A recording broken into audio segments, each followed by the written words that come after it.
Hello, everybody, and welcome to Proofread. I am here today with Brooklyn Lou, the skeptic, as he is known. Welcome, Lou. It's really good to see you. How are you doing today? And it's great to have you on. Thank you, Mark, and it's an honor to be on your channel. I've been following you for quite a while. I don't catch everything, but I particularly like it when you debate. So yeah, I like it when I manage to debate as well, I must admit. But yeah, you're sort of I hadn't heard of you before. This came up. I do notice that you're on some of my favorite people's channels, like Apostate Sisters. You've been on there and talking to yeah, them. yeah, I didn't want to watch anything to sort of, color what I'm asking, or, basically I found if I watch somebody's interview, I avoid asking things that have already been asked, and then I might miss some information or assume people have heard it, and I never get to ask it. So I really wanted to sort of say sort of, so you've got an up and coming channel. From what I saw going through it and sort of looking at a few things, it's more of sort of video, like almost essays kind of thing, like your takes on certain things and your evaluations of certain things. Like I saw, 5 questions for Christians on there, and I thought that was pretty good. The questions that you had. So maybe describe what your channel's about and what it is that you're doing over there. Well, I never expected to be on YouTube, and I think that describes it fairly well. I mean, I just like to offer commentary, really, but the reason I'm on YouTube, I think that's important, but it's kind of an American thing. And it's Okay. it was kind of after the Trump election. I felt it was necessary to try to voice a different opinion, okay? Because I feel that Trump was elected mostly because of Christian nationalism in our country. Was this the first election of Trump? I mean, there's been 2, crazily enough, Yes. even more crazily. So Yeah. this was the first one, was it? The No, Hillary? no, Okay. no. Just the last election with Kamala Last Harris. election. Right. Gotcha. And I feel that a big reason Trump was elected is because of the evangelical Christian vote in our country. And I'm not that in tune with all politics, but I've been an atheist for about 10 to 12 years, was a former evangelical. And after the election, I wanted to just do something to try to get my voice out there as an atheist to combat or to counter, the Christian nationalist position in the United States right now. And that's why I started.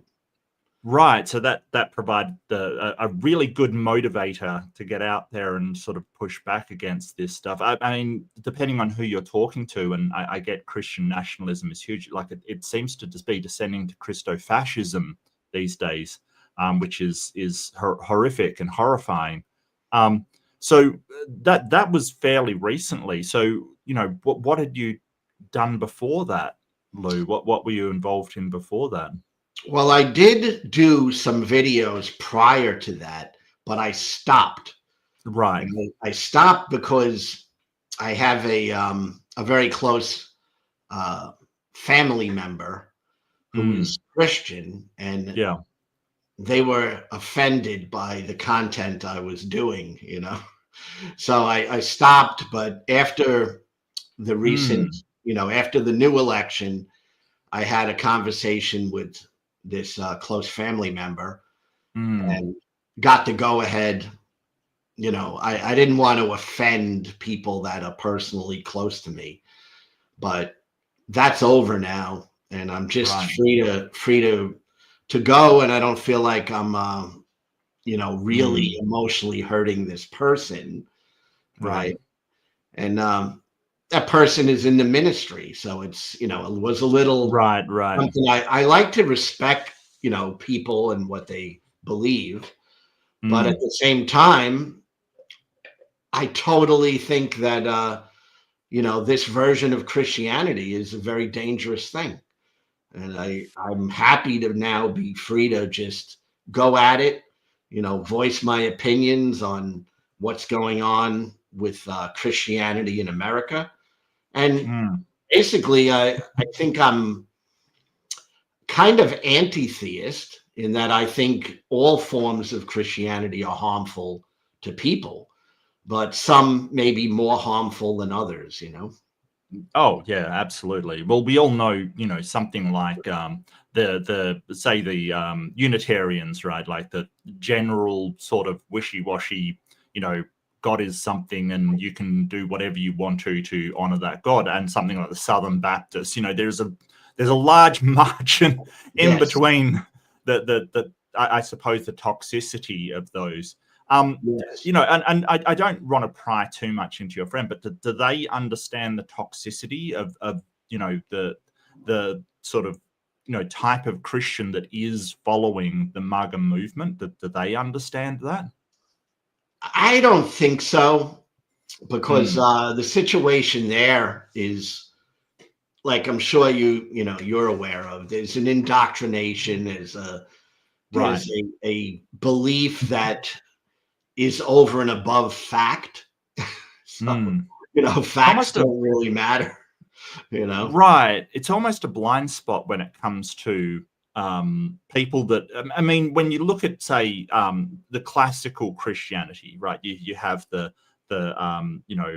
poverty and selflessness and grace and all of these things. It doesn't seem to mesh up much with, then you look at Trump, and it's sort of like, when you go for choosing a representative, why him? And it seems to be a blind spot where they will condemn their neighbors for their, sacrilegious behavior, but then worship Trump, even though he's a million times worse under their own morality. Does that make sense to you? But that's a question that I often have. It's like, what about the American Christians gives them this blind spot where that man is concerned? Well, I'll give you my opinion on that. Yeah, please. Yeah. No, I'm not even in the country, so it's got to be better than mine, Lou. It's got to be better than mine. But you must have Christians in Australia, right? Hillsong and all that. Yeah, we do. It's just, I don't, you'd have to actually go out of your way to find them. Really? See, all I know about Christianity in Australia is Hillsong. That's pretty much it. So they're very much in the minority. It's mostly Catholics over here. And really? Oh yeah, large percentage Catholics. They're really, and Catholics, they have their funny traditions and they do their thing. But, as far as Christians go, they're on board with evolution. They're on board with science. They're on board with a lot of things. So, as compared to the evangelicals and the Pentecostals and the other denominations, they're pretty, they are pretty innocuous. The church itself, I have objections with, but the people, average Catholics on the street, they're not too bad as far as Christians go. Well, I feel that people who become Christians do it solely based on a belief and faith. They don't really think it through rationally. And I think they're very vulnerable to being misled. Right. And I think in America, there's a lot of influential ministries and pastors that are very out there in the public arena. And I think that Christians tend to believe things without really doing a thorough investigation of fact. All right. Of course, that's not every Christian, but in a general view. And I think with the type of Christianity that has been pushed over the last 10 years or so, which I put it into Christian dominionism, right? That would be like a theological perspective. I think that's become very prominent, where Christians are supposed to run the government. They're supposed to proclaim their victory and become the influential moral authority in America.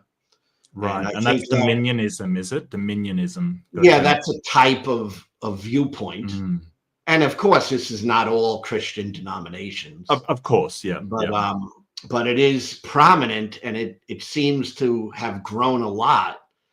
And just the misleading promotion of these beliefs.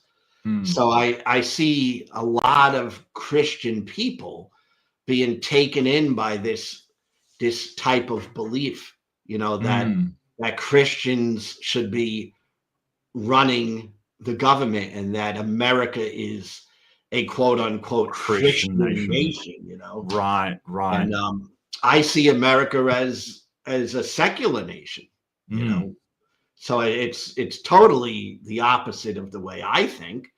And I think it's very dangerous. And that's what brought me into the YouTube area, Well, I think that entire idea is antithetical to what I, sort of, by the people, for the people, of the people, I mean, it seems antithetical to that, to say, well, it's there for God kind of thing when people bring God into it. It's very strange. Yep. I don't know how you would square that away with the ideas of, how the Constitution was formed, and the, freedom of religion being one of the most basic. Isn't that First Amendment? I believe it is. That's in the very First Amendment. Yeah.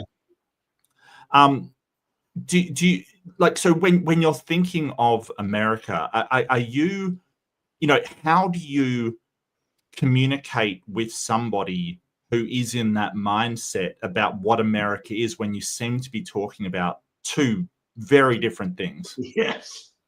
Well, it certainly is frustrating because the communication doesn't seem to go very well. Right. Because I find it's more an insistence that, that what they believe is true. And I find that they equate their belief with truth. Right. There seems to be this separation where, I look at truth as something that is verifiable and observable and comports with reality, and is something that needs to be critically examined. Where it seems like when I talk to American evangelical Christians today, that they just equate truth with, I believe something, Right. Well, and that might be, I mean, we've seen an escalation, even just in the YouTube sphere, of the rise of presuppositionalism, Yes. which is particularly, as you said, frustrating to engage with. Are you seeing a rise of that in America, like the presup, well, I'm right to start off with, and then we can go from there? Is that sort of something that is coming up? Yes, absolutely.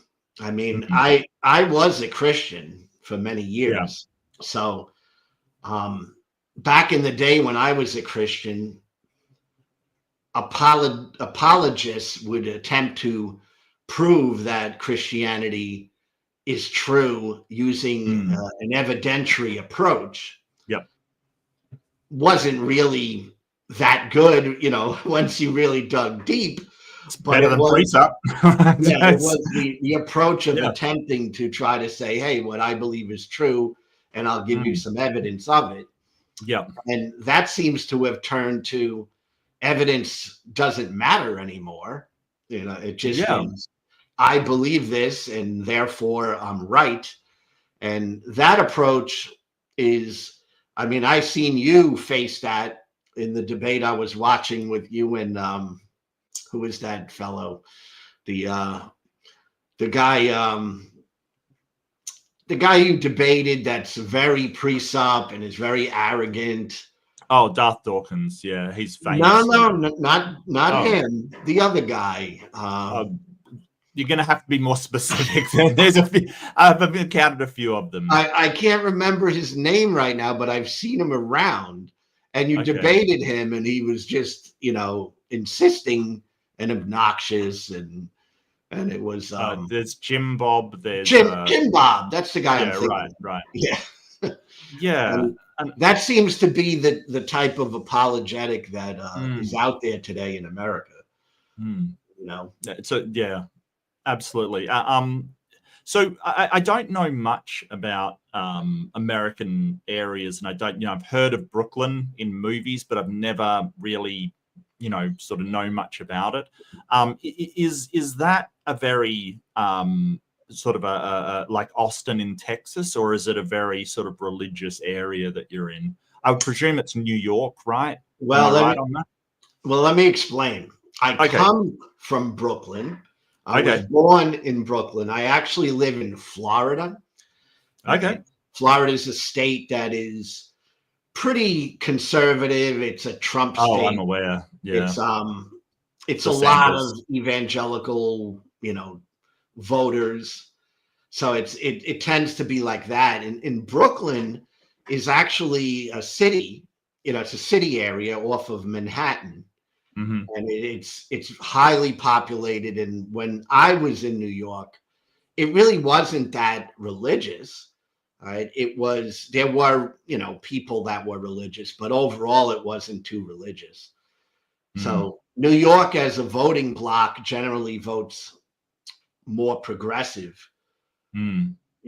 but they have their pockets that, are totally, God all the way and God and Trump. And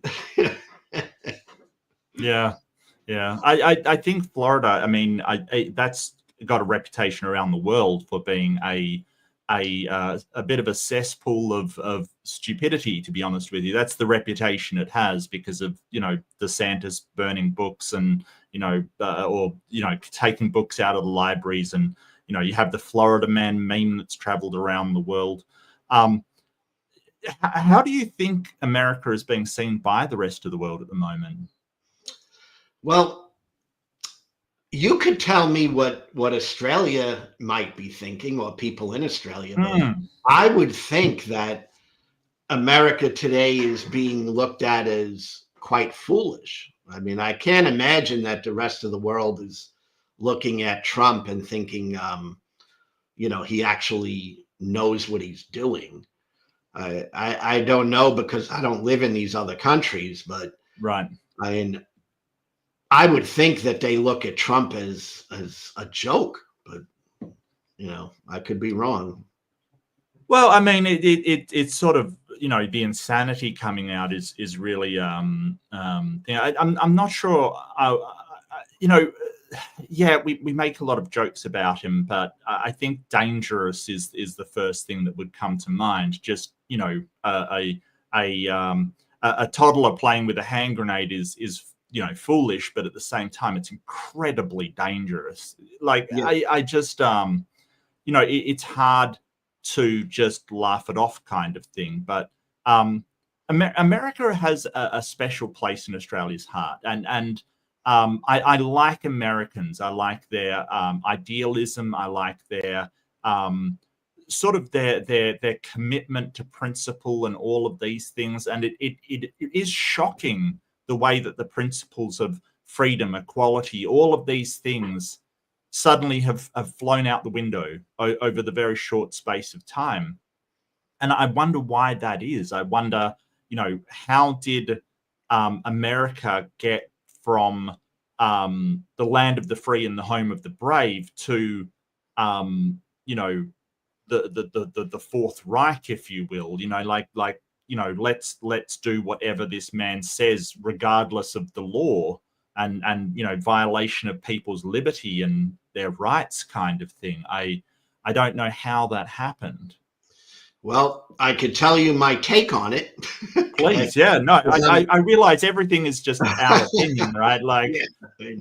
I'm 62 years old, so yeah, I'm not I've been in this country my whole life. Never lived anywhere else. There was a period of time where it seemed like America was becoming more progressive. We were looking at, there were big things that happened, civil rights, where we made the right choices.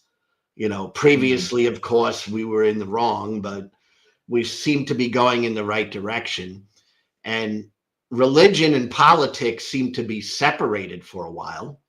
Right. And all of a sudden, it seemed to roar back, it came back.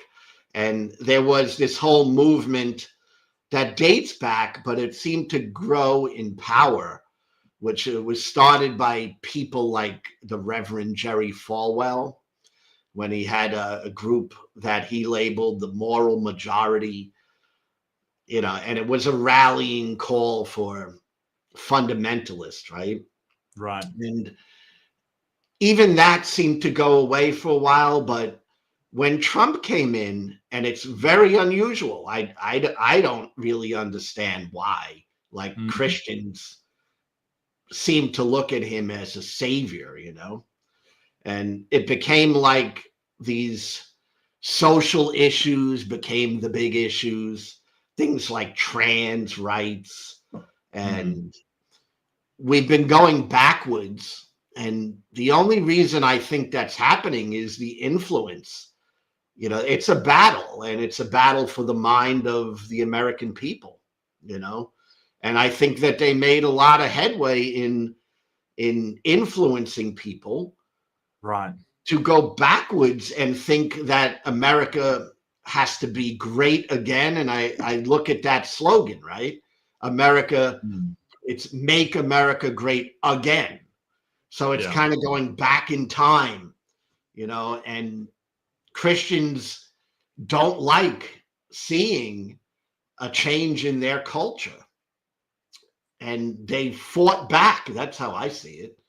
The Christians started getting more aggressive and politically motivated. And I think that's what led to the rise of Trumpism. Well, I think culture always changes. Like, that's a given from one generation to the next. The culture will always change.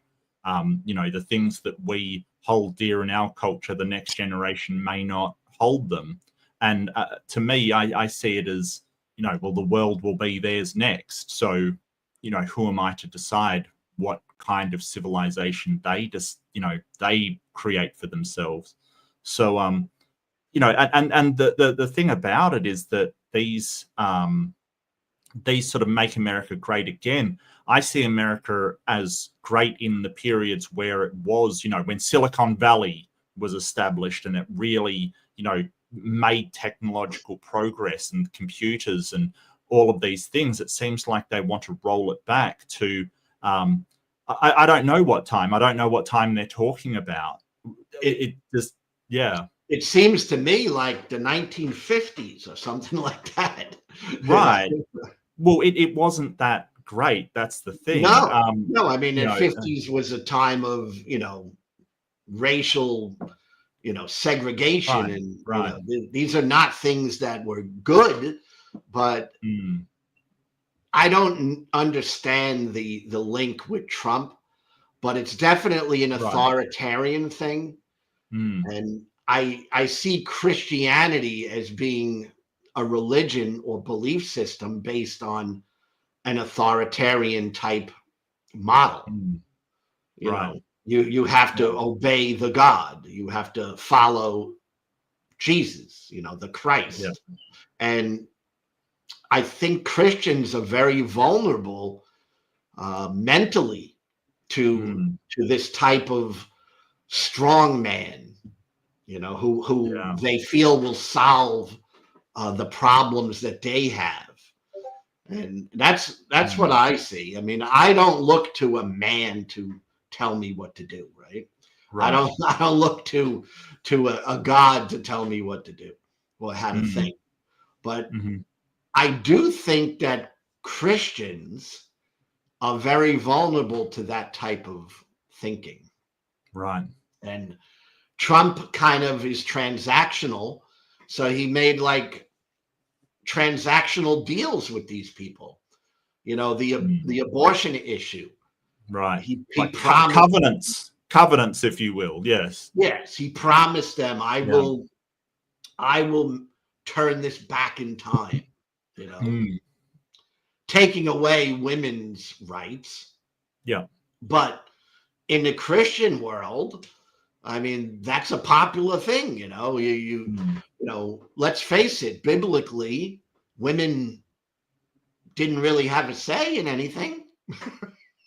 No, very little. Yeah, Yeah. very little. Well, it's kind of like going back in time is what I'm seeing. And And it's it is interesting. very Yeah. scary.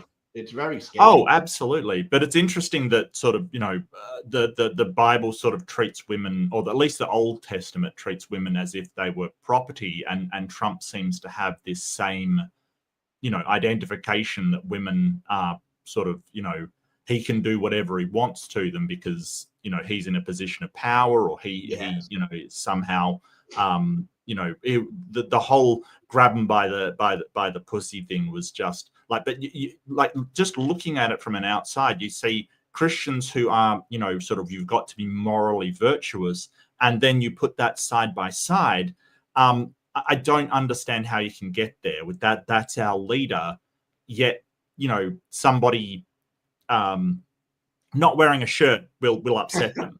It seems like he's married when he made that comment, and he's talking about sexual assault of a woman, and they'll get upset for the somebody sleeping outside of marriage, but sexual assault seems to be fine. It's baffling to watch. Well, biblically, and this is some of the mentality, I think, that seeps into these Christian nationalists in America. All right, there's this biblical idea that men can do all of these horrible things and yet be God's chosen man, right? Like King David, right? I mean, yes, he did this horrible act with Bathsheba and killed Bathsheba's right. husband, and the Christians don't see that as good, but they do see that King David was God's chosen one, right? And it's a weird thing going on there. It's like you could be a horrible person, and yet God can choose you.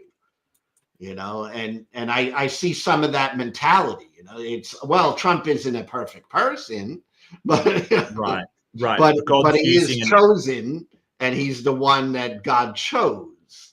Right. And I have that heard whole that, thing is bizarre to me. Yeah, like God's chosen an imperfect tool. And it's sort of this weird thing of, well, why didn't he choose a better tool? Like, does it, why choose something that's so horrible? Why not choose something better? It's sort of like, well, all he had access to was to screw in this thing was a coin instead of a screwdriver. And it's like, yeah, but he's God. Like, he could have grabbed, like, why is his toolkit limited here? So I don't, that doesn't seem like a very good argument to me. No, it's an awful argument, but again, it's all based on belief, right? It's not. Well, yeah. Trump is a very corrupt human being.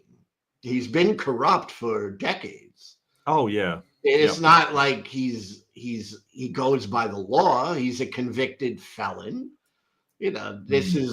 It's quite ridiculous, really. And it's sad because he is turning back America. He's taking the rights of human beings away, and he's cleaning house of, people are losing their jobs because a guy, Elon Musk, is there, right? And Elon Musk is not elected by the people, but he's in this position where he's been firing hundreds of thousands of public servants, who make a living in the public, things like the Department of Education and Social Security and Medicare. And, these are things that people rely on. And here he is gutting that. And he's not even an elected person. So it's a horrible thing for me to watch. I mean, that's right. I feel I'm an American. I feel that, I feel like my country is being torn apart. That's what I So feel. what does that mean to you being an American? What does that mean to you? Well, freedom. I mean, that'd be a big one for me. All right. The rule of law. Not always perfect, but there is law. Mm. You know, freedom of thought, freedom of expression, democratic republic, not pure democracy, but we elect representatives who would carry our thoughts into office and affect legislation. And I see that as being all torn apart by an authoritarian fascist type leader. And it's a terrible thing to witness. That's how I feel about that. But so I just want to run this by you, and it's sort of something that has come up for me in my mind, sort of comparing, because, you know, I'm in a form of democracy. It's a bit different than yours, but we're still in a form of democracy. You know, what happens when the democracy votes for someone to destroy the democracy? Like, you know, you want to give people the you know, power to be able to vote in certain things. Do you think, and I was watching Urza Klein just either last night or a couple of nights ago, and he was sort of talking about the one thing all these people he thinks they have in common, and I would agree, is that they want to tear down the establishment of America, basically.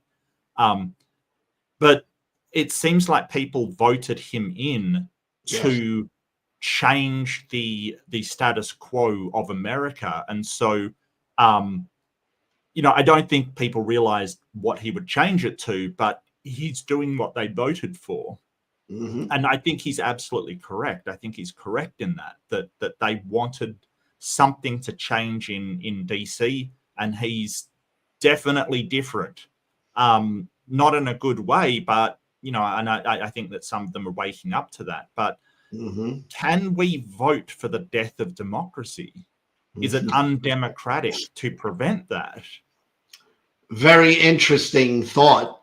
And I see it as our system of government is not perfect. I don't think there is a perfect system of government.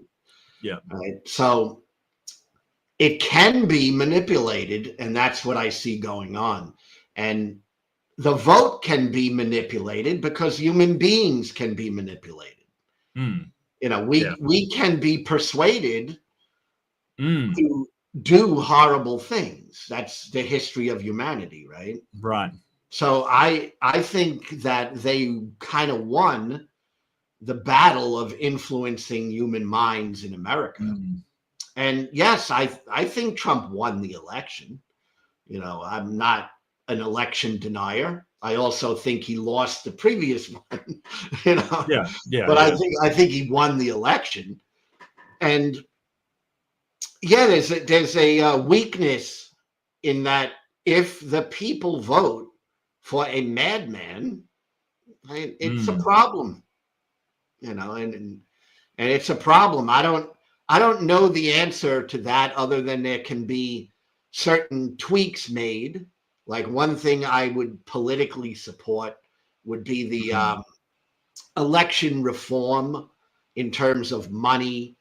You know, the buying of elections, which I see happening in America, is to me corrupt, and that can be tweaked through legislation, and it can become a better system. But, you know, we're kind of stuck here now for the next 4 years, you know, with a corrupt madman. That's really how I see it. You know, we have a corrupt madman in charge. Right. I think that may be a failing of the American system, that once you have a president in, it's so hard to remove them. But then again, it's not really that hard to remove them. I mean, all you've got to do is impeach them. But why the you know, people who claim to be on the side of the Republic are playing ball is the more mysterious question. Well, Trump was impeached twice.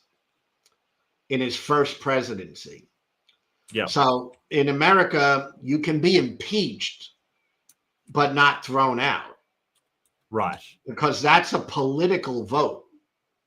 And politics in America has become just really divided. And it's like one team versus the other.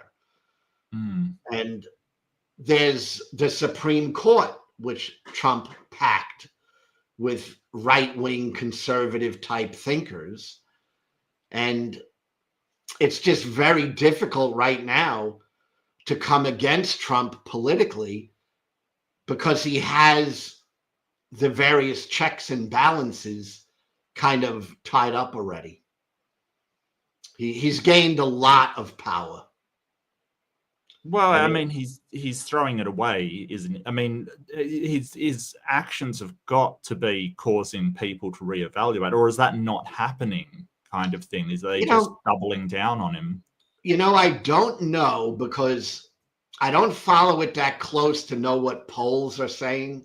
Right, but right. I would think that some of the Trump voters are having second thoughts, but I'm not positive about that because his approval rating apparently is still pretty good. So I don't know. I think I know I heard from one Trump voter, okay, and also a Christian, right? Mm-hmm. And they were saying that they felt that they just had to endure some hardship. They had to endure maybe things that would hurt in the short run, and that Trump ultimately will lead them to the promised land, Yeah. and yeah. It's a twisted way to think, in my opinion. So it's a big mess here in America as far as I'm concerned. But if you were to talk to a Trumper, like Jim Bob is a Trumper, Mm-hmm. I mean, I'm sure he would say everything is fabulous over here,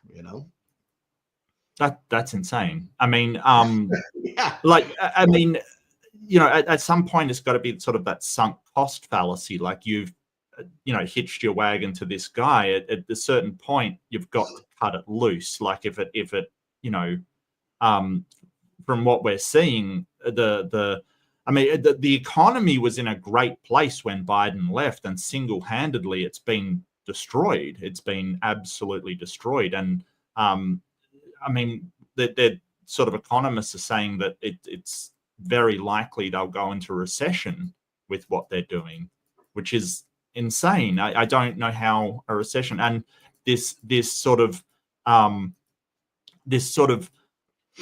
thing with China is just it's madness. Like I would understand. I was talking to my wife and I said I would understand if you want to bring back certain manufacturing jobs to America that you do targeted tariffs over a long course that sort of ramp up so the manufacturing comes back. I get that. But, manufacturing isn't going to suddenly spring up like magic in America. Like it's just going to hurt. And he seems to be in a game of chicken with China, where China knows that if they collide, US is going to come out way worse than China will. I mean, I don't know why you would play, it's like a guy, in a Datsun going for a game of chicken in a guy in a Mack truck, like you're not going to come out better, from not blinking. Well, I think that for Trump, it's all a power game. It's the ability to make these power plays. That's the whole thing with authoritarians, right? It's all about. And I think it's all about personal power for Trump. It's not about really America. It's about personal power. That he is the one who can control the economy. He is the one who will do as he pleases. That's how I see Donald Trump. I see him for himself. I definitely don't see him for the working man or the working woman at all. Like that's, but he's managed, and this is politics, he's managed to convince working people and regular people who were in unions, that generally would support the worker, into thinking, no, he has a better solution. Right. He knows what's right for Americans. And if that means you have to suffer, that's it. So be it. And I link that, in the way I see it, it's linked to that authoritarian mindset. Right? I need to do as the strong man says, just like I need to do what the ancient God of Israel says in a book. Yeah. It's like, it's maddening to me, I mean, literally, it's one of the most horrible things I've seen, in my life. I feel I've watched politics in America. I've watched all of this transpire. I used to be a Christian. Yeah. And what I'm seeing is disgusting to me. I mean, it's sad, but I think that human beings are just very vulnerable to stories, and that's why we have these major religions. I think it's similar, right? I mean, we have major religions that are essentially telling us fairy tales. Lou, do you think if you were still do you think if you were still a Christian that you'd be, following Trump and, cheering him on as he sort of gives China the what for kind of thing? Do you think if you're a Christian, you'd still be, you'd be in that mindset as well? I think probably. And the reason I say that is when I was a Christian, I was a right winger. So when I turned away, deconstructed, and changed the way I was seeing the world, I became more left wing, Right. So if I was in that state of mind, that belief system, I probably would be a Trumper, but I'm not positive, because you can't go back in time and figure it all out. Right. Absolutely. It seems like when I talk to a couple of Christians that I used to know when I was a Christian, and ministry people, and I found out that they were Trumpers, I was surprised. I was like, really? Right. Like I was surprised that they went down that road, because it didn't seem like they used to be like that, Yeah. But I would think there's a good chance if you're a fundamentalist Christian, there's a good chance you're going to support Trump. Right. And it seems to be that Christians are unhappy about losing the power that they sort of saw in the past, that in the past they had a lot of, they were the voice of morality in the community.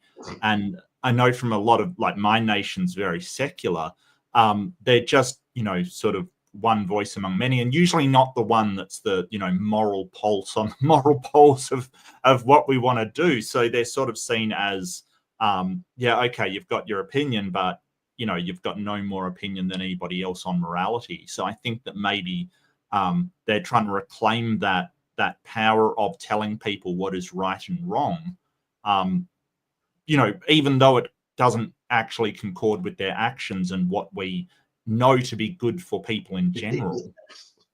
Mark, it doesn't comport with reality. but a lot of the time, yeah. But it doesn't matter to them. That's what's the most frustrating thing, that I see. I mean, we're at a time in America where we went to support gay rights. Yeah. And they're trying to turn that back. Yeah. It's like going backwards, trans rights. One of the biggest issues for the Trumpers that really won the election for them was trans issues. Now, in America, there's very limited number of trans people. It's not like they're a majority in anything, and they're not impacting any lives that I know of.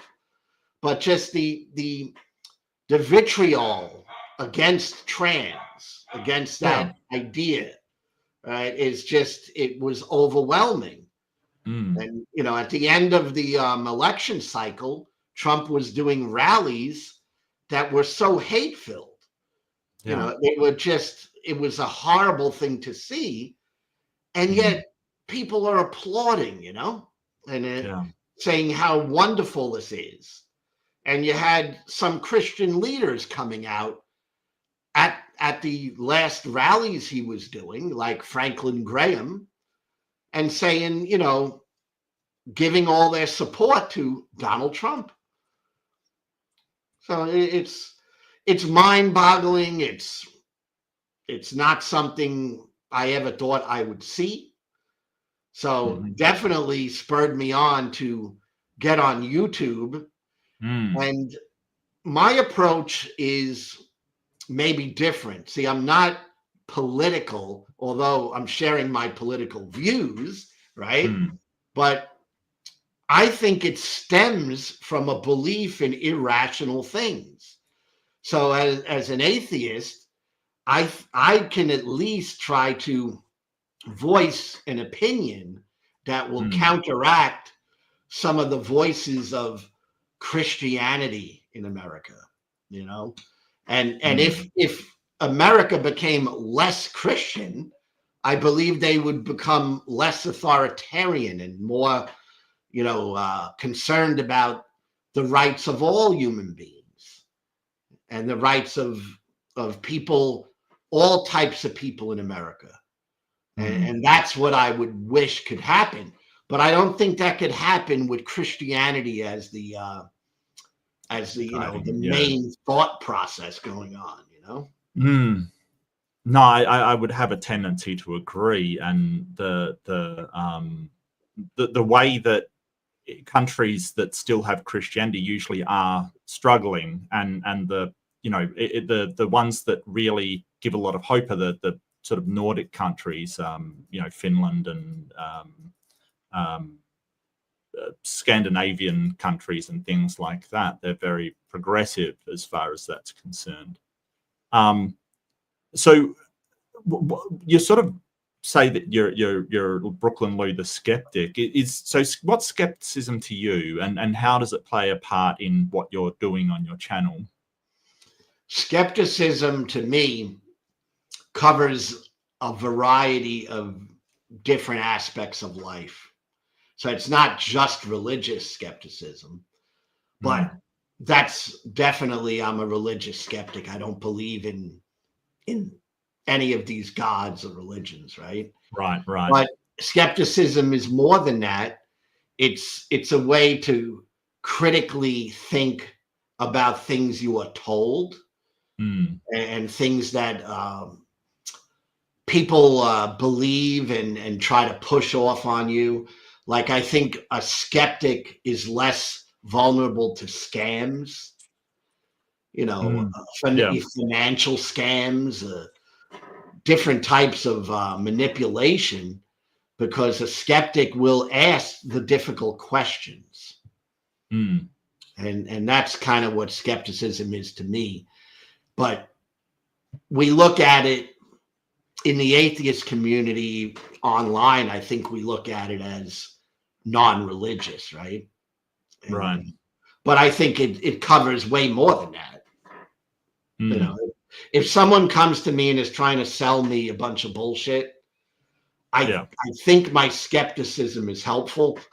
You know? Yeah, absolutely. And you know, so something that you said about Christians believing things, I think that sort of skeptics are, we're probably not as vulnerable. We're still vulnerable to that. I mean, there was once a point in time a few years ago that I thought that Elon Musk was an amazing guy. You know, like he was doing SpaceX and landing rockets and, you know, just doing this amazing stuff. And his take on, hey, we've got to, you know, get out there into space and colonize, I was right on board with. So I thought he was great. But I'm not afraid to change my mind if new evidence comes in. You know, like when the new evidence comes in that he's a complete douchebag that is ruining everything that he puts his paws on, I'm not afraid to change my mind about it. And absolutely. And I agree with you, you know, totally, because being skeptical doesn't mean you can't change your mind. Right. I have changed my mind many times, and I probably will continue to change my mind while I'm living, you know? Yeah. It depends on, you know, what it is. I mean, I used to be a Christian. I'm no longer a Christian. I changed my mind. I used to be right wing. I changed my mind. Now I'm on the progressive side of politics. Yeah. So I don't think skepticism means you can't change your mind. I think it means that you demand something better than somebody said something. You know? Yeah. Yeah. And I mean, there's these traps that we all fall into, you know, the confirmation bias, the wishful thinking, and that's a big one. The wishful thinking, what we want to be true rather than what is true. You know, and we all fall into that. You know, we want somebody. You know, it would be great if somebody was our best friend instead of, you know, being a douche to us, kind of thing. So we, you know, we err on the side of, well, I'll give you the benefit of the doubt. I want to believe that you're a good person. I've said that before, which is wishful thinking. You know, like, really, we have these traps that we fall into. And I think that sort of getting out the way of thinking of, hey, let's not go down these routes is really important. And I see skepticism as very, you know, incredibly important, especially in a world where information moves past so fast that we can easily get taken down some of our biases and some of our things. Do you have any thoughts on that, like biases and you know, wishful thinking and things like that? I think we are all vulnerable. So I don't think there's any human being that's not vulnerable, because we are vulnerable to hearing certain things and maybe a good argument and maybe buying it when it may not be true. So I think that's definitely something we need to be on guard against. So skepticism to me is not perfect. I mean, the whole perfect thing, I don't know if anything is perfect, you know? Right. I don't know if anything is perfect. Haven't you heard, Lou, God is perfect? Haven't you heard? Yeah. Yeah. So I kind of think that we have to do the best we can to critically think. I would be for, and have said this for years, in America, I would love to see the public schools have a mandatory class on critical thinking. I think that would be a good thing, you know. And critical thinking is not telling you what to think. It's giving you some tools so that you can determine for yourself what comports with reality, you know. And I don't think you could do it perfectly. So, but I think we have to strive for it. You know, I think we have to strive to be a critical thinking world. Human beings should be skeptical because, like you said, skepticism is a good thing. But religious people look at skepticism as a bad thing. Right. It's that doubt that you know should be stamped out, kind of thing. Like you have to believe something. That's how I see them acting and how they argue. It's like skepticism, you don't have to believe something, but you should have good reason. It should be thoughtful, right? It should be evidence-based, rational. You know, this is the type of thing that I would encourage. Not thinking it's going to be perfect, because human beings are not perfect. You know, we don't have cognitive perfection. Right. Even though some people claim to, in virtue of having a friend with cognitive perfection, which is a weird claim to me. Yeah. Yes. It's bizarre. Yeah, I think I was in a debate where somebody sort of said, yeah, but if you can have perfect, like if you don't have perfect knowledge, you've got to have, you know, a friend with perfect knowledge or know someone with perfect knowledge, and that's God. And it's sort of like, yeah, but if your knowledge isn't perfect, then what you're getting from them isn't, but you know, if there's a weak link anywhere down that chain, it doesn't work for perfect knowledge. So yeah, it's just strange that they think that they absorb this quality of being right by osmosis from God or something. You know, they just absorb it somehow, and it's baffling to me. It's the Holy Ghost, right? Right. And I've even heard people talk like this, like they sort of say, hey, I have the power of discernment, like they're an X-Man or something, you know, like they've got, you know, they were born with discernment powers, and it's they don't know anything more than anybody else around them. You know, they're still fooled by things. They're still just as susceptible as anybody else. But why they think they have this power, I don't understand. That's mind-boggling, and that's what, you know, drives me nuts here in America, listening to these fundamentalist Christians. I mean, you know, that's why I'm on YouTube. I want to challenge some of these irrational beliefs that they have, because those irrational beliefs are seeping into politics, and it's affecting everyday people. And it's a plague. It's like a virus, you know. Well, there's definitely a relationship between culture and politics. Sort of, I think that everything ultimately seeps into politics. I think everything does. That, you know, it depends, you know, your stance on even, you know, whether education's good. It's essentially, it will end up to be, you know, a political stance, because whatever we believe in ultimately becomes political. So do you see your channel as a political channel or a anti-religion channel? No, not at all. I don't see it as political, although I will speak to politics, you know, like we're doing now. You know, we're speaking to politics. But my whole thing is atheist perspectives, you know, taking a look at it from an atheist perspective versus an evangelical Christian perspective. And I feel I'm in a place where I can at least understand both perspectives, because most of my life was spent as a Christian. And I think at least I can at least steel man the Christian argument, you know? Right. Like, I understand what they're thinking. You know, so that's why I like to give the atheist perspective, because of course, as an atheist, you know, I think they're wrong. Well, yeah, you wouldn't be an atheist if you didn't.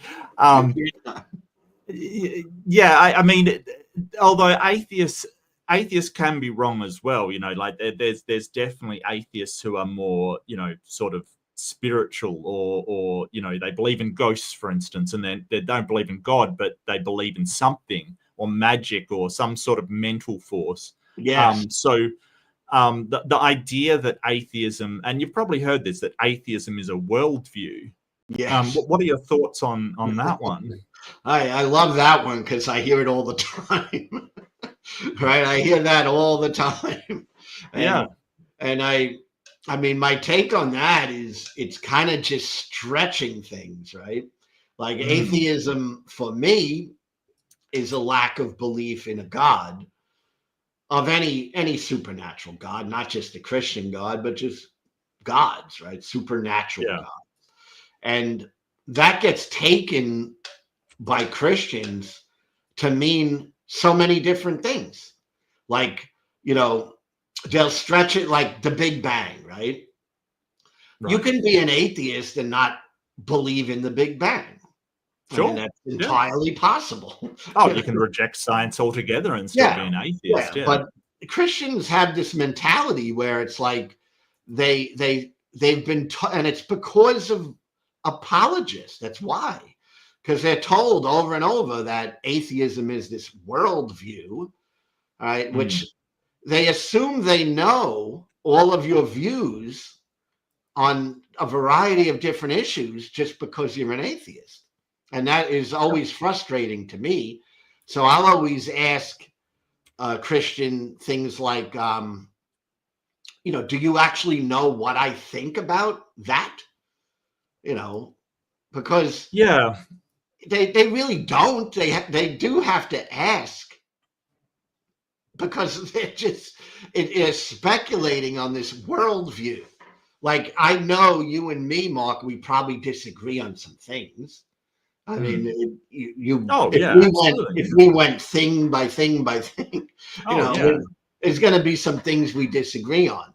Sure. But it seems like Christians like to put atheists in this dogmatic position where you have to believe a certain way on all different issues, and it's very frustrating. So I get very frustrated by that type of thinking. Like, you can be an atheist and be a conservative, right-wing political person. Sure, I've met them. Yeah, I mean, they're out there. I'm not, but you definitely could find someone like that. Oh, absolutely. So that's the thing. So I can't stand the worldview argument, because it seems to not get into the details so much, and seems to assume a lot.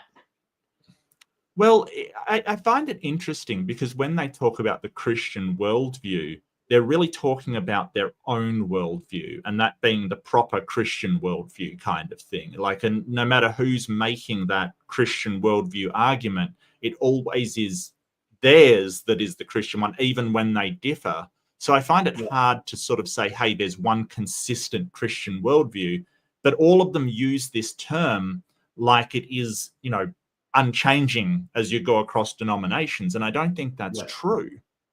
Exactly. I mean, the Christian, it's like me debating a Christian, and they say they're a Christian, and I just assume that they believe in the Trinity.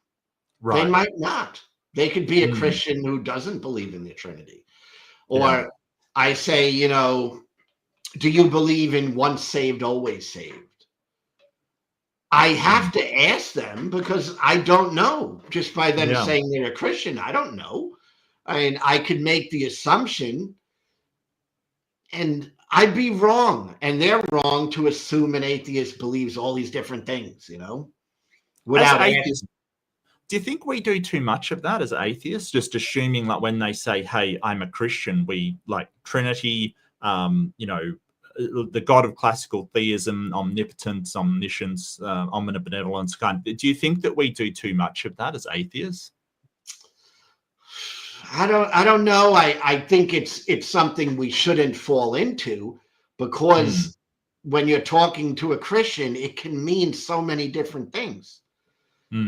So if we're gonna have a theological discussion with a Christian, we do have to kind of ask, well, where do you stand on this issue? Right. The rapture. I don't know if there's these different views. Yeah, post-trib and pre-trib, and all of that. So I mean, I can't assume if someone tells me they're a Christian where they fall in that.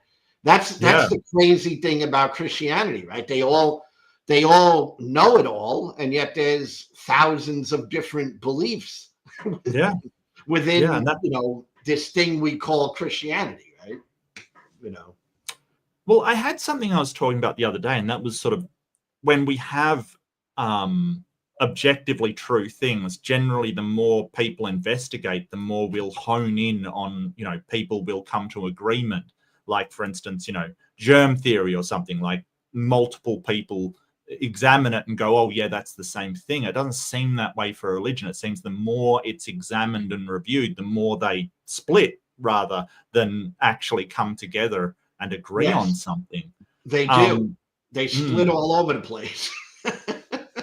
So I think, to tie it in with what we were talking about earlier with the rise of sort of Christian nationalism in America, I worry that, like, for instance, if the Christians sort of take power, the Catholics won't accept the evangelicals when they get power, because the evangelicals is the largest sort of subcategory of Christians. But I worry that the main threat to Christians is other Christians. Does that make sense? I don't know as far as if that actually would happen, but I certainly know that Catholics and evangelicals, they don't agree on very much. So, yeah, I mean, Well, they like most evangelicals that I know would say that Catholics aren't even Christians. I have heard that. I didn't know it was a prevalent view. Is that sort of ubiquitous across evangelical circles? Is that a very standard thing? It's a standard thing, but not a unanimous thing. Right, gotcha. It's very common. Very common, Gotcha. But yeah, there are some evangelicals that wouldn't go down that road, but it's very common for evangelicals to think Catholics are not Christians. Do you think that they wouldn't go down that road because they believe that Catholics are real Christians? We're doing the no true Scotsman here, of course, but they're not real Christians? Or do you think they don't go down that road because it's politically expedient not to, that they don't want to alienate people that are on their side? I think that Catholics in America are more cultural than the evangelical community. So like Catholics as a block, a lot of them don't even take their Christianity that seriously. Right. It's just like they go to church as a traditional thing. My family went to church, so I go to church. But the evangelical community are more fanatical and aggressive in saying, no, it has to be my way. Right. So I think that's the most dangerous type of Christian in America, and that's what I would call Christian nationalism, or it's like a fundamentalism, I guess you would call it. They're not tolerant of other beliefs. Right. And that's just frightful to me. Well, that's what worries me, that sort of Christians will take power and they'll start laying down these things, but if it conflicts with what the papacy is saying, because the Catholics follow the papacy, or almost all of them follow the papacy, then that's going to cause that entire Christian thing to schism, and then we're back in the great apparently days where religious people are persecuting other religious people, and more accurately, Christians are persecuting Christians, which is why I sort of say that atheists are not the threat to Christians, other Christians are, because we don't hold this idea of supreme authority. Right. We're like, well, you've got a stake in this society. Your opinion matters, but so does mine. Yes, you got it. We totally agree on that. I mean, I don't want my country, to have no Christians. I mean, I want them to feel free to believe what they feel. And I'm not against Christians, but there's something that's happening that's frightful, and that's this type of Christianity that wants to rule the world, and that's just a very bad thing to me. Right. It's not that I think all Christians are in that category, but there's enough of them in America where they're influencing and impacting the government. And the government is taking people's rights away, and it's a horrible thing to watch. It's crazy. And yes, in Christianity, because I've watched you. You're very well studied, and you know that there's always been Christians fighting other Christians. this has happened in history. The Catholics and the Protestants fighting in England and Ireland, right, for like a decade. And if you ask me, they're both Christians. If you ask me if a Catholic is Christian, I would say, yeah, a Catholic's Christian. Yeah. Right. But if you ask a fundamentalist if Catholics are Christians, you're probably going to get a different answer. Yeah. But it's strange the relationship in the United States between, the authorities or the government and the churches. We have these remnants where they're not taxed, for instance. But as far as I knew, there was supposed to be a separation of church and state. Like, churches were not supposed to endorse any candidate and things like that. But it seems like that is just being forgotten. Like, it's just like straight out the window. And these evangelicals, they're I've heard stories about them saying, hey, this more progressive candidate is possessed by demons and things like that, really, really doing these political things. So, I mean, I understand your position that churches shouldn't be involved in politics, because they do have a tax exempt status, and, just like charity organizations are not supposed to endorse any candidate. Do you think that is what the law says, and why has it just been forgotten? I do think that's what the law says. That's what the United States Constitution says. But that has been distorted for sure. And that's what's so scary, really. I mean, I believe there should be an absolute separation of church and state. I feel that a church has every right to preach whatever religion they want to preach, but the government should never take a stand on religion. Right. And what we're seeing now is they are starting to legislate or put into play religion in public places like our school systems, where we're starting to see the 10 Commandments being put into schools. I mean, if there ever was just a total obvious break of the separation of church and state, that would be it. And yet they're able to get this through. And the only reason they're able to get it through is they have the power politically to do it.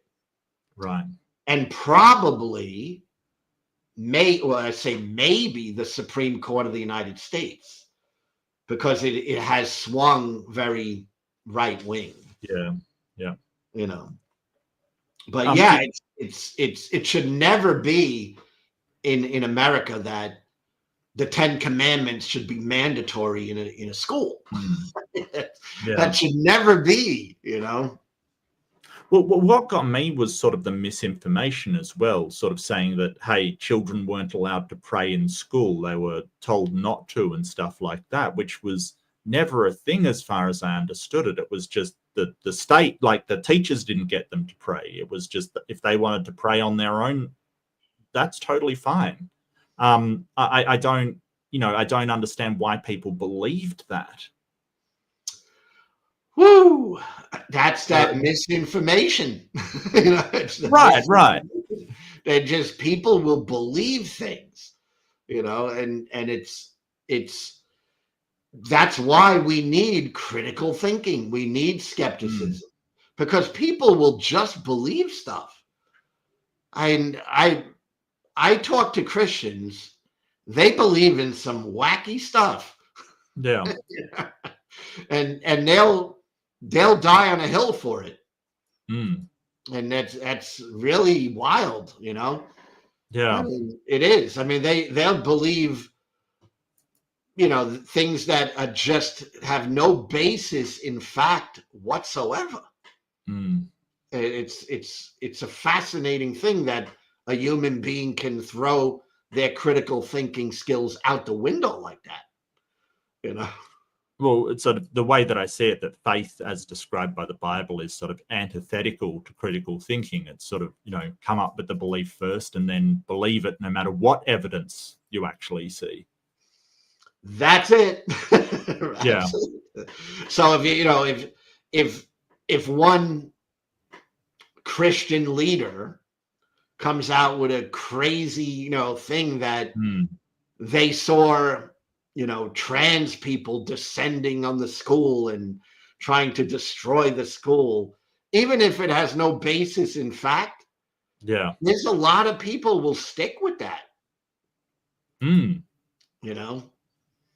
Because of a lack of critical thinking and a belief in, well, the authority said so, and it's a terrible thing in our world, right, of atheism and secular humanist type thinking.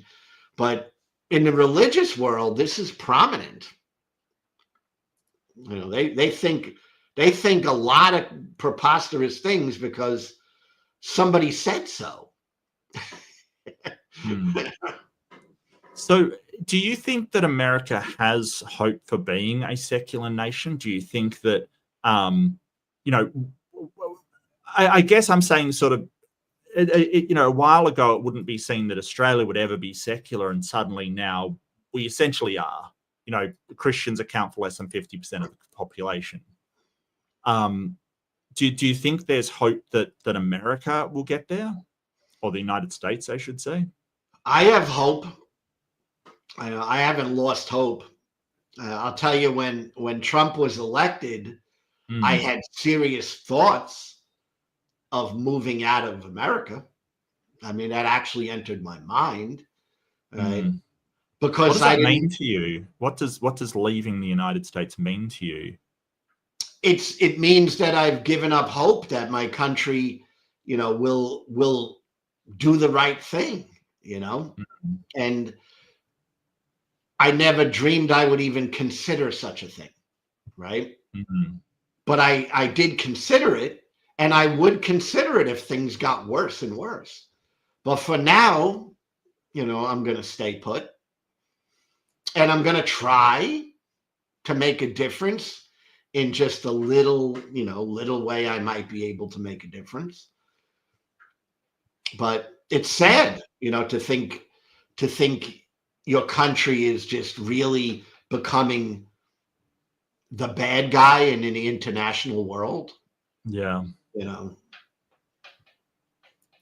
Yeah. And so what would you see as the role of religion in a society that sort of rejects religion? Would you be opposed to any religious structure? What do you see as the role of religion in a secular society if, it becomes secular?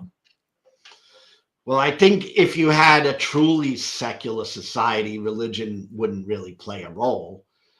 But that's, I think, being a bit idealistic, because it would seem like there's always going to be some religious people out there. And I do think religious people have a right to express, their religion if they want to. But as someone who would want, ideally, I would not want religion in my society if I had my way. But I understand I'm just one person, and I understand that I have to live with other human beings, and I have to tolerate what other human beings think and tolerate what they believe. And I'm totally for freedom of people to have religion, so I wish, if I had my way and my way of thinking prevailed, that religions would just get smaller and smaller to maybe where they didn't exist anymore sometime in the future. Yeah, I think that's sort of, I don't think that will ever happen. I think that, there's going to be sort of diehard believers with sort of any movement kind of thing, much less, religion. I think religion is particularly, I guess the word virulent, it particularly hangs on a lot, mostly because of the indoctrination done. I have some doubts about sort of the type of indoctrination that is done. I have some real issues with, parents telling their children about hell and things like that. I think that, it is harmful, but I'm not sure I would go so far as to ban it or whatever. Just quickly, Lou, could you duck into your chat? I think there's somebody in there causing problems. If you can just duck into your chat, mate. I think on YouTube, you mean? Yeah, on YouTube. Yeah. Yeah. Just quickly do that. Let me see. I don't have my YouTube up. Hold on. Yeah, I figure. What are they saying? Causing problems? Oh, they're just filling the chat up. That's the thing. It's not hitting mine because we're on different channels, but it is hitting yours. If I can swing over there. Yeah. Not a problem.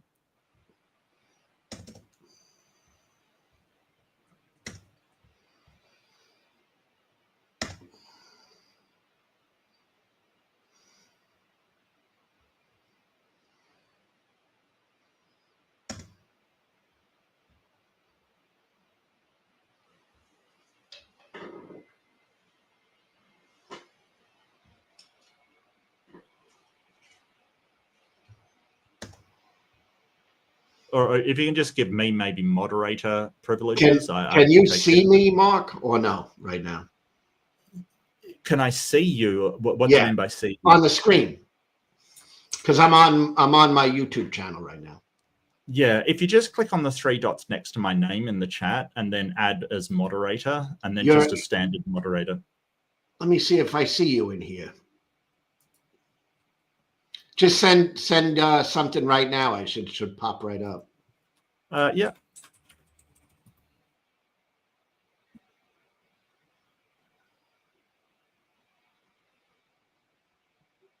There you go. I've put in a couple of messages. You did? Yeah. Are you sure not in my chat? I'm definitely in your chat. Well, I mean, it says my channel. I see captive desk. You don't see Brian and Pinworm and no. My apologies, people. Just having technical difficulties. Just a sec. Yeah, captive desk is in my chat. You're in my chat at the moment, not your channel's chat. Hold on. Let me give you a link. Just quickly. It gets confusing, mate. I am definitely on mine right now. I'll try private chat. Okay.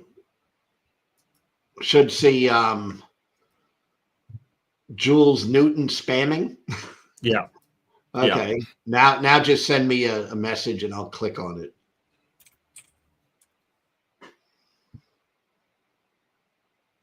Okay, there you go. I see you. Now I go in here and I click on add as moderator. Yeah. And then just standard. Standard moderator. Save. You're a moderator. Cool. Now let me go back the other way.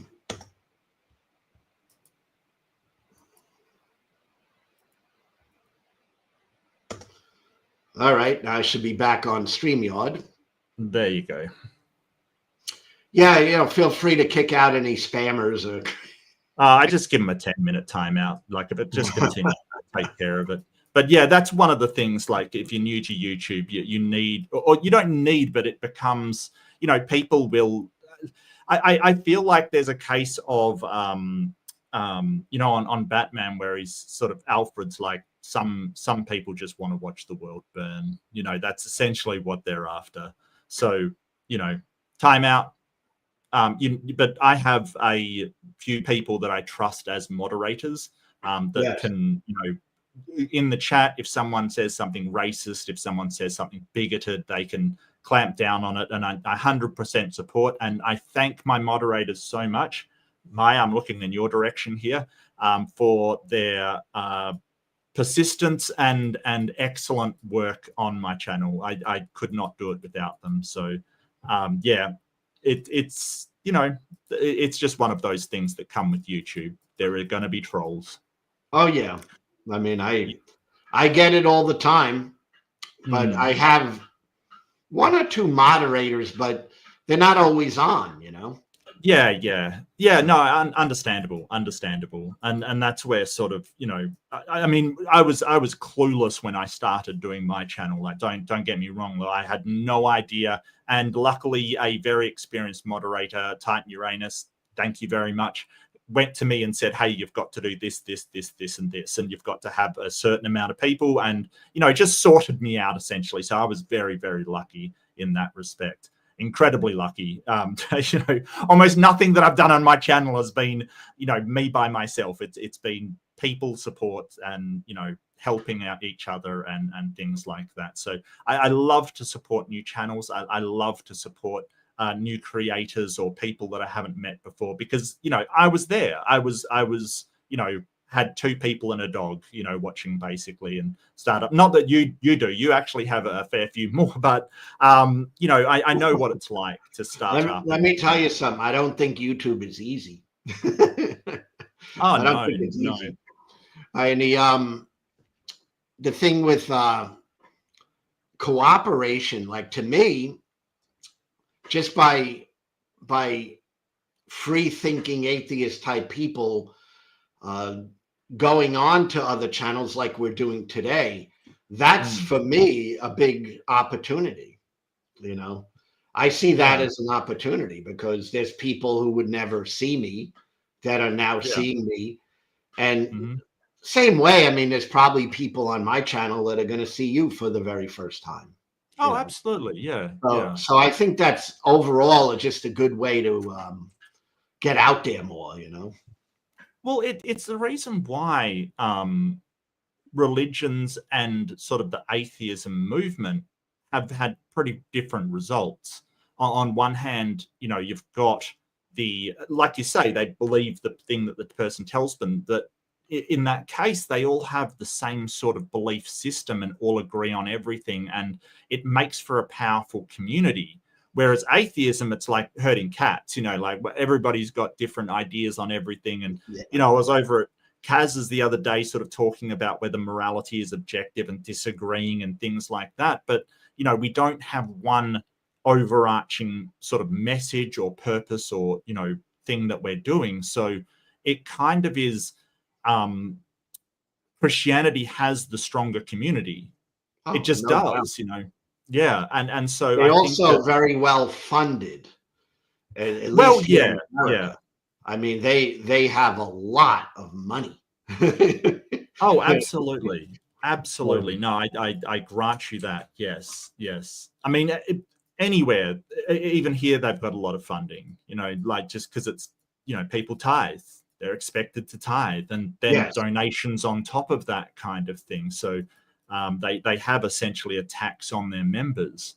So I don't know. I don't know how I'd feel about that. I think that, you know, it'd be wrong for me to do that. I think that sort of expecting people to support me, it just feels wrong. You know, I don't know. I think that so you know, contentious opinion maybe, and let me know what you think on it, Lou, is that my knowledge is free. I'll give you my knowledge any day of the week. Like, I think that knowledge should be shared as much as possible throughout humanity. That maybe it's because I've worked in the internet. It's basically, you know, the internet sees any blockage of data as a mistake and tries to reroute around it. It will try to share whatever data it can, which is why it's so hard to secure. But like, my time is worth something, but I think that knowledge should be free. And that's just my personal opinion. You know, sort of, my time's valuable, but my knowledge is free, I guess. I agree. I mean, yeah, you know, the thing with financial support, I mean, people should be free to support a channel if they feel they're getting value. You know, so I don't have a problem with people on YouTube making money. Yeah. I have no problem with that. But within the Christian churches in America, I mean, this is just like a system that has been built up over, hundreds of years, really, that they have a built-in income. Like you said, the tithe, right? It's what these people believe. So they're going to be giving 10% of their income towards church. So it's already built in, and that's regardless of if they get value or not. Right. That's part of their religious obligation. Do you think part of it's maybe, we're tearing down their institutions, so they're going to tear down ours? Do you think it's reciprocal in some way, or like that just sort of crossed my mind?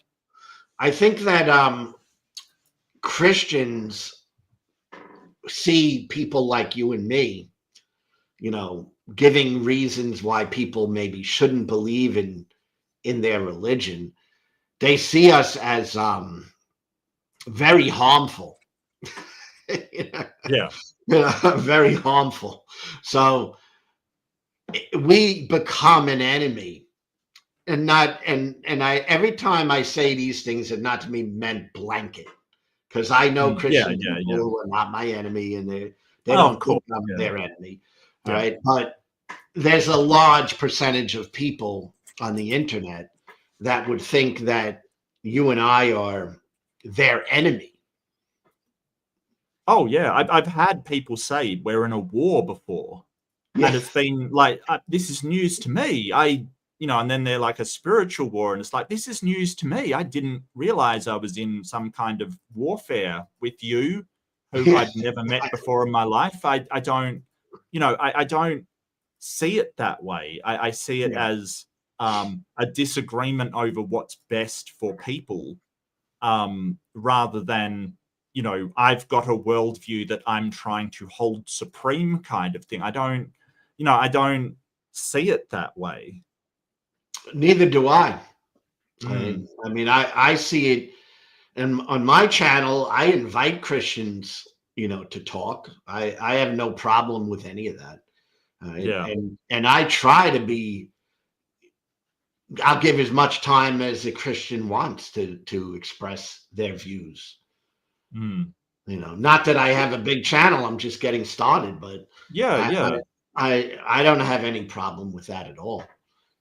Well, it sort of begs the question with these sort of assaults on democracy by sort of the Christian nationalist and the assaults, like, should we start treating it as if it's a war, and as if, there's certain people who are sort of an enemy? Because I don't naturally think that way. I think it's a war of ideas more than,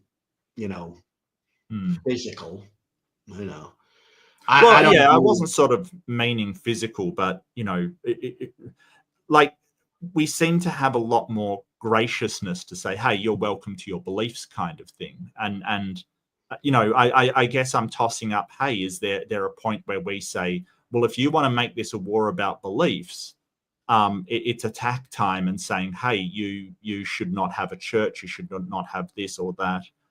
If it's going to be the mechanism in which you physically endanger people. I think that our voice should be very direct and very clear. And I don't think there's any reason to beat around the bush, so to say. I am against the idea that this type of religious thought should be prevalent in my country. I'm straight up with that. Yeah. But I'm not trying to make that an attack on an individual,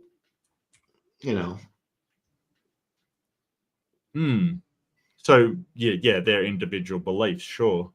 But I think that a lot of the religions give these thoughts a place to hide, or a place to rest kind of thing, and they normalize the indefensible. And that's what concerns me, that where do we draw the line between sort of a people of a church that are doing nothing wrong, and that church having some horrendous stances, and they're contributing, supporting, and propping up this institution. I wonder, we don't want to attack them personally, but those beliefs that they hold dear to prop up this institution, maybe we could be more aggressive on saying, hey, you are allowing this person to suffer or be thrown out of the country, or you are inflicting this upon people by your support of this institution. Do you think that that's a viable attack path? Yeah, I don't see anything wrong with that.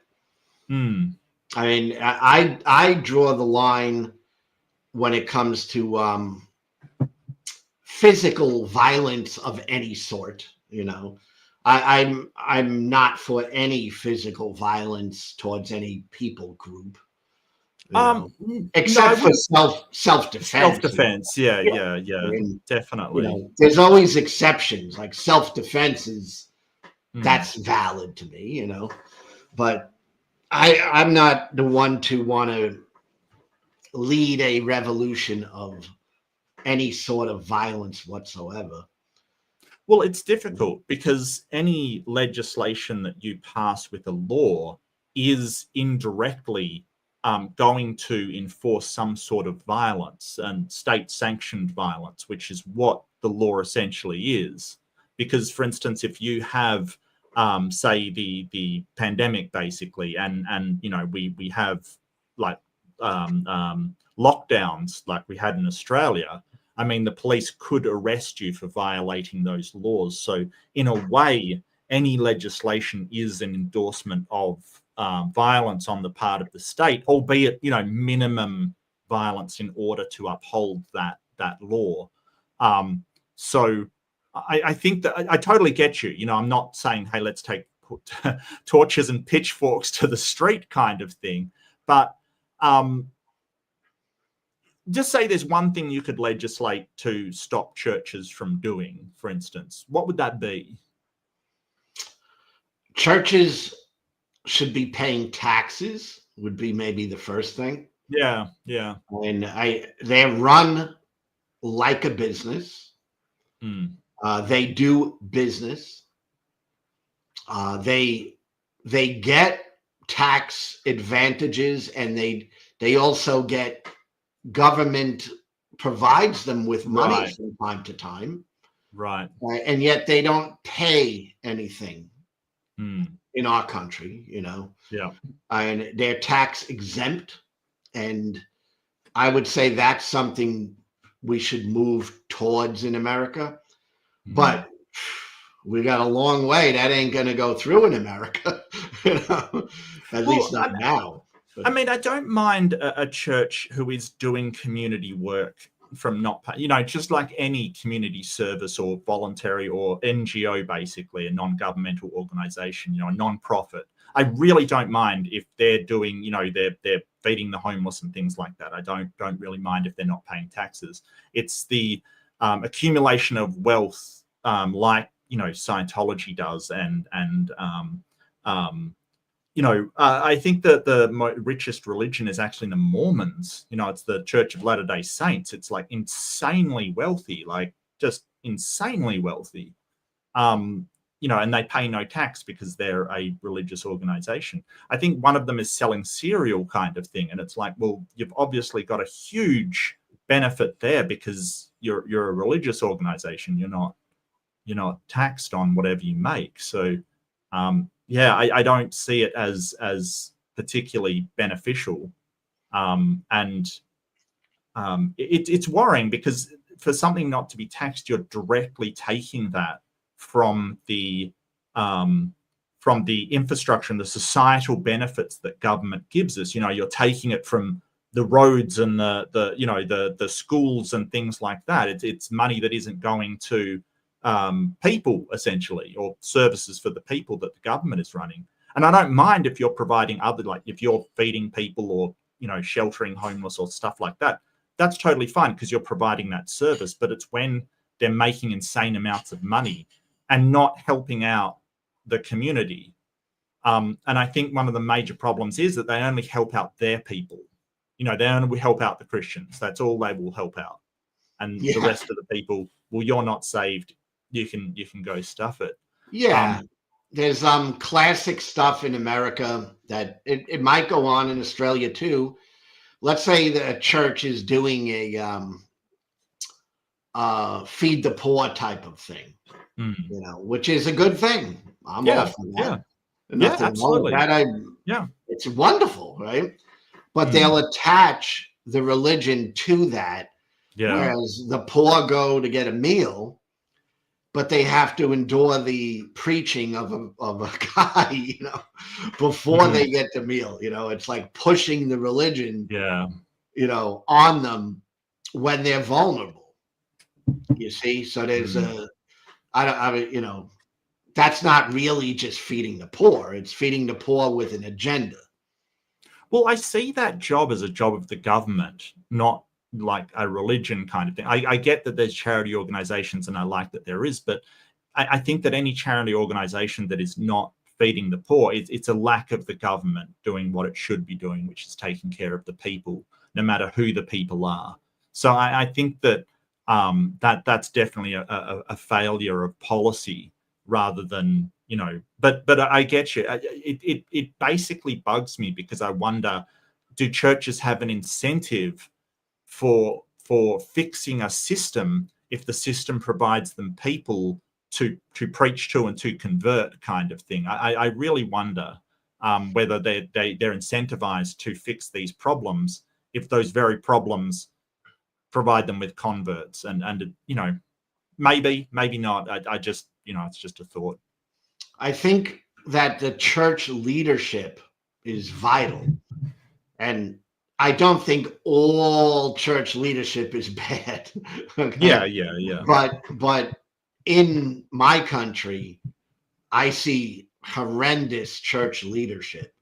The leadership is building wealth, generational wealth for themselves.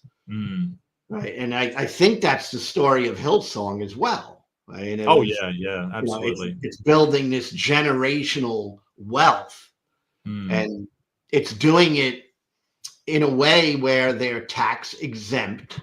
They're running it as a business. And it's really a multimedia company, you know, and they're in the entertainment business, really. Yeah. And that's what they're doing.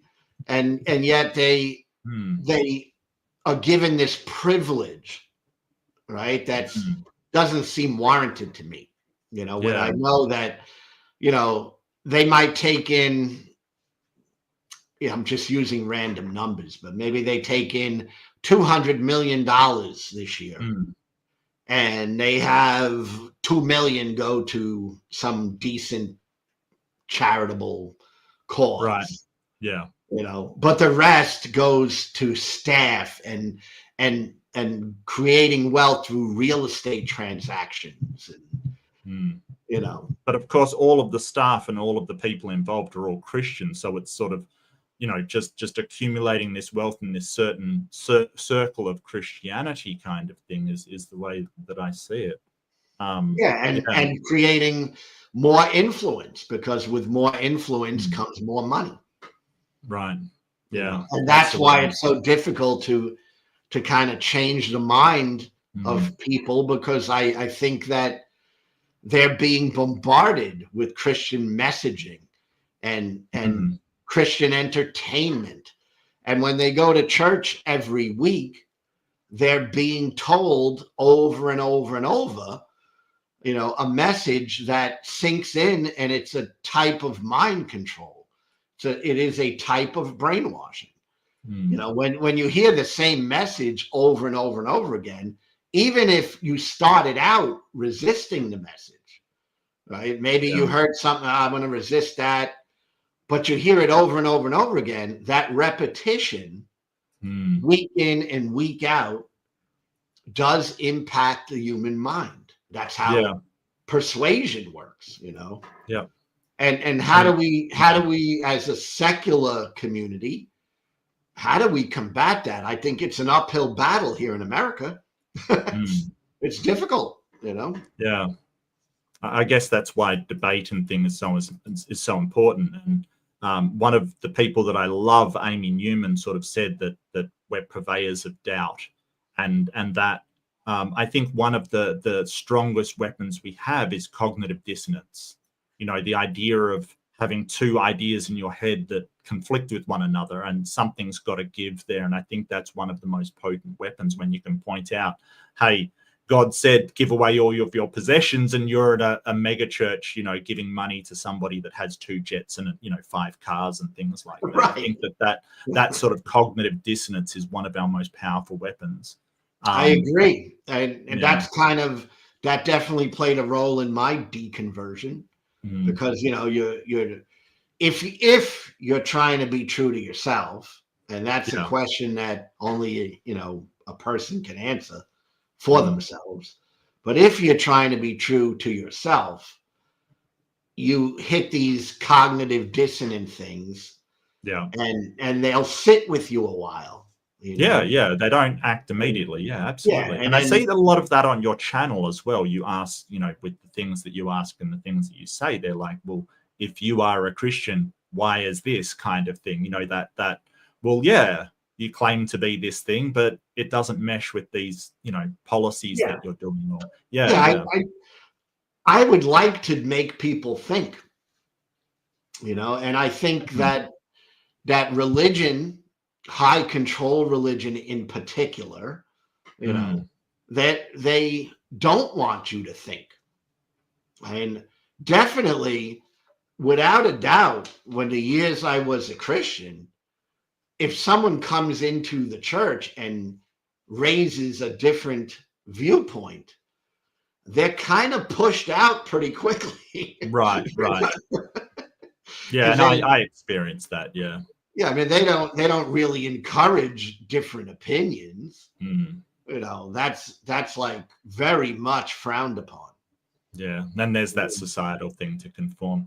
Lou, I usually go for an hour and a half. I've gone way over, so I apologize, mate. But I did have a couple of questions that came in from the audience. If you're happy to hang around, you know, if you do have to go, please. No, I got a little time. I'm getting sleepy, but No, that's fair. That's totally fair. What is it, like? Almost 11. It's almost 11. I do apologize, mate. But first question is from Pinworm. Has Lou ever been to the L'Amour Rock Club? I think it is in Brooklyn. I think this is a Brooklyn question. Nope. Well, I mean, you can't be everywhere. I mean, I've never been there.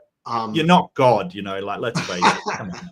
I'm not omnipresent. Omnipresent, yeah, which is weird. Like, it's just weird. That's a weird one, you know, like I'm sitting on the toilet taking a crap and it's like God is apparently there and in the bowl and in the cistern, you know, like it just seems a little ridiculous to me. I'm sorry. Gosh, it's absolutely preposterous. It's one that will make me laugh a little bit. You know, God is right there in your room. He's here in my room. He's out of space. Yeah. He's in New York. He's in New Jersey. He's in Australia. He's in Nigeria. Yeah. All at the same time. Absolutely. Big Thing Flying Wayne says, when should a leftist vote third party versus vote blue? I think that's a very good question. Politically, that's a good question here in our country. Sure. I don't think your country's set up to do that. It's like in my country, we can vote independent. It doesn't matter because it's preferential, or what do they call it? I'm not sure what you call it over there. You call it something different. Where you have ranked choice voting. Ranked choice voting is what we have. So we don't have that here. Right, which is wild to me because, you know, these two parties, like if you decide to vote independent, it's like if you're doing it on a national level, it kind of won't go anywhere at all. It's wild to me. I think that's something that's got to change if, you know, on the way forward, so people can say, hey, I don't want to vote for either of these parties, but I still want my vote to count. By the way, Mark, I'm for that type of voting. Yeah, ranked choice. And it's been brought up, in this country, but it's not a view that is getting much traction. Well, of course not. I mean, in order to change it, the parties in power would have to change it, and they're not interested in changing it because it takes away their power. It's like a catch-22 situation. You can't, you know, the parties aren't going to put it in because they lose power. And in order to get somebody in there, it's probably, you know, an independent in there, it's probably have already got to be changed. So it's a horrible situation. Yeah, I am for that though, and I heard of it, and I think it's a great idea. I don't know many people that aren't. Like, everybody I've spoken to is for it, but you know, the parties have to be for it because they're the ones in legislation at the moment. So it's just it's wild. And Big Thing Flying One again said, I exist in right-wing spaces for years. The concept of steel manning does not exist anywhere religion reigns. Why is that, Lou? The concept of steel manning does not exist anywhere religion reigns. Why is that? I think that because religion is so based upon belief and making a vow to the belief, that there's no real interest in steel manning, let's say, an atheist view or a different religious view. I don't think they are honest in trying to even understand it sometimes. Yeah, I think that's a generalized statement. I think that I've seen theists or people in religion steelman individual arguments.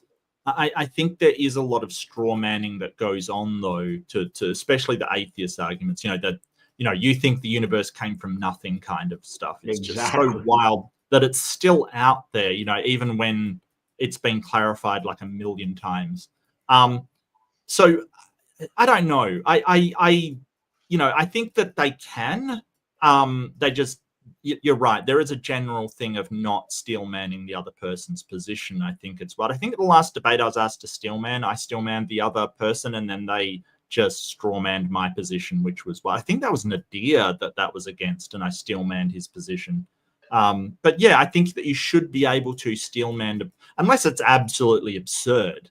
You should be able to steel man somebody else's position. Yeah, I think that some honest or more honest actors in apologetics may do that. Yeah, yeah. But I think that the regular folk that are just believing what the apologist says, they don't have much of an interest in doing that, you know. But there are some honest, more honest apologists, I would say. Apologists, yeah. You know. I think it's because the church leaders, like not necessarily the apologists, but the pastors and the you know, preachers kind of thing, they strawman so much. You know, they absolutely strawman because, you know, they're not interested in providing a rational argument for critical thought. They're interested in getting them through the doors and joining the religion and tithing and, you know, putting into the donation box. They're not interested in, you know, giving the other side that they're at war with a decent, you know, representation. They don't give a shit, you know. I don't think they care one bit. Right. In fact, that's why I think they're not even most Christians going to church every week. I don't really think they hear too many atheist arguments in general.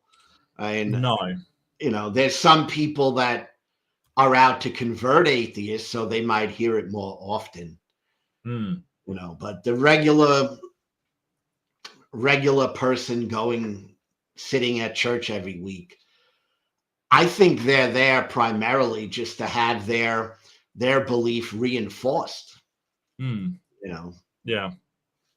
Yeah, and a lot of the arguments are just to reinforce. I mean, precept's there to reinforce belief. It's never going to convince somebody that doesn't believe already. It's really not for that. But yeah, that's the last question. Lou, I've really enjoyed talking to you, mate.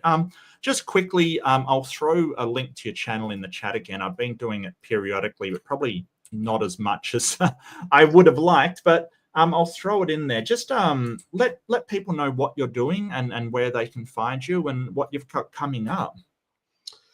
Well, I did do a video today, right, that I posted, and that would be a nice thing for people to see. I'm at Brooklyn Lou the Skeptic. That's my YouTube channel, Brooklyn Lou the Skeptic. And I'm not a professional, so don't expect high level production or anything like that. but I love conversation. I love communicating, and I love an exchange of ideas. And I want to get out the atheist position, the atheist ideas versus the evangelical ideas that I believe for so many years, and that's Brooklyn Lou the Skeptic on YouTube. And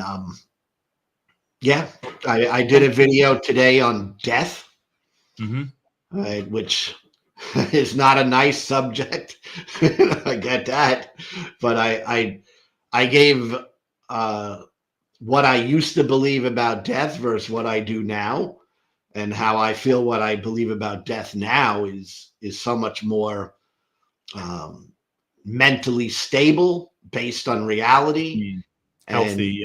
And I don't fear death, and I give the reasons why I don't fear death, because I encounter a lot of Christian people that will think like, how do you deal with death? Because I find them to be a lot of times fearful of death. That's one of the big things with religion. It'll capitalize on fear tactics. Fear and hope. Yeah. So fear and hope. I gave my reasoning of why I believe death is final. I don't believe in an afterlife, and kind of how I used to think. I always try to throw that in if I can. How I used to believe differently. When I was a Christian, one thing I find fascinating, that Christians talk about death a lot, but when you really break it down, they don't really believe in death, because at least the circles I ran in, you never died. You either went to hell, you went to heaven, or you were here on earth, but nobody ever died. So it's, not that end point that atheists go well. Now I have an end point, Right. Final. And it's sort of, I think that one of the things that we have to do is accept that, and it's that acceptance that is hard, saying, hey, there is a point that I won't exist, and that's okay. That acceptance, with that acceptance comes a lot of freedom to be able to, celebrate your life now and make your life better now, and sort of go, well, and, but whatever will happen, it's not going to be something that will concern me, because there won't be. You don't have to be scared of it. Right. Have fear. That was what my video was about today. Yeah. Oh, that's awesome. I do have to do some work on that for another thing, but it's been a pleasure, Lou, to talk to you, and I'm so glad you reached out and I could have this conversation. If you have liked the conversation, please like and subscribe. Go over to Brooklyn Lou's descriptions. The link is in the description and on the title, so you can't miss it. Give Lou some love, because he's got some really good ideas and doing videos, and it only gets better from here. Is there anything else you need to cover, Lou, before we head off? No, I just want to say thank you. Thank you, Mark. Oh, my pleasure. My pleasure. But don't forget, as I always say, be kind to yourself, be kind to each other, reject religious theocracy. We don't need it. Religious people have an opinion. It's worth just as much as anybody else's opinion. So thank you, everybody, and I will see you in the next one. Bye-bye. This old switchboard could talk. Wow. Your ears would sizzle. 1880. We take Alexander Graham Bell's invention for granted today. Perhaps we should. But isn't it incredible that millions and millions of people can talk simultaneously to practically any spot on Earth?